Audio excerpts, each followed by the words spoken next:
Right, good morning learners. I would like to start and I would like to thank you everyone for coming out today. This is a step definitely in the right direction. I already spoke to the learners that was here last week for when we were doing, we reflected on a few things, but we can't do too much about the reflection because that's in the past. There's nothing that we can change about it now, but we can use the information that we've gained from that and direct our path forward. And there I just started with a quote: life does not always go according to the plan that we have in our minds. And that's why it is important to plan, no? Plan your work, but also if the plan changes or if something comes up, say a variable happens that you didn't plan for, you need to change your plan according to that. But you never change the goal. If your goal is to achieve that and something has come up like a struikelblok, what is a struikelblok in Engels? A challenge, no? Or the first term hasn't gone so well for you, then you should now change not your goal, but your plan in which you are going to achieve your goal. Never change the goal, but always try to change your plan according to your goal. So that's just something to think about and ponder about. I did mention that first term is actually the easiest work. No? I'm not saying this to discourage you or anything, but it is just, I need to be honest with you. And I told you in the beginning of the year, I'm going to build the relationship on honesty. So if there's something that you also do not understand, you need to be honest to tell me, sir, we don't understand this, or I don't understand it. Can you please come to me in private and then we talk about that. So today our focus is going to be geometry. We're going to start off very easy from the basics. Now I know COVID happened and everything when you were in the essence of where you were supposed to get geometry 8 and grade 9 level. So we're actually going to start the first few pages from there. And there's a lot of overlapping or integration between grade 9 work and the grade 12 syllabus when we talk about geometry.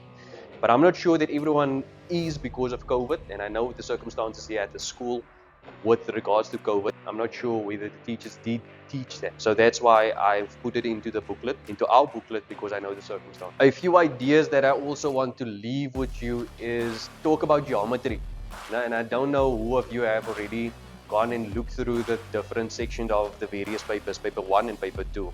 Paper 1, you have algebra, functions, patterns, calculus, finance, and there's one. We already started technically with the probability. So paper 1 is actually a lot of topics.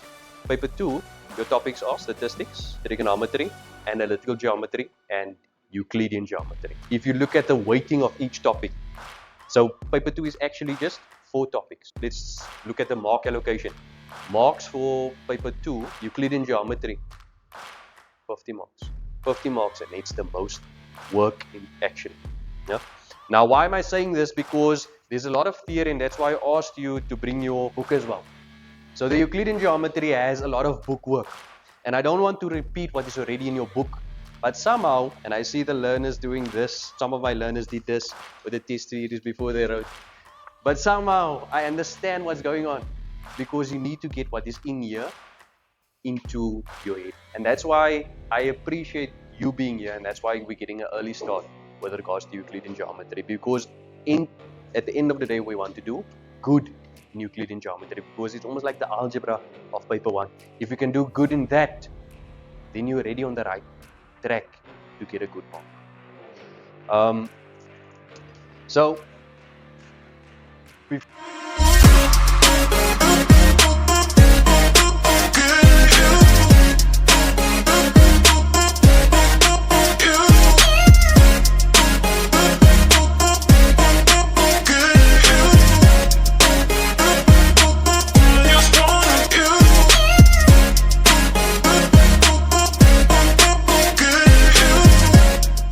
what is important, I'm not going to go through this today, but ideally if you want to start and get a head start, your grade 11 proofs and also your grade 12 proofs lies within the back of your book. So what would be a great idea is for you to copy these proofs on the first page at the back of your new book or your book 2.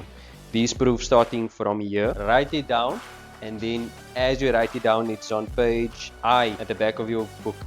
and then you will see it goes down. But as you write it down, this here, the proportional theorem is actually the grade 12. So up until, I would say, from this one, the circle geometry theorems, until page number 2. Page number 3, they start there with the proportional theorem and the similarity one, and then they have some paper to trigonometry proofs as well.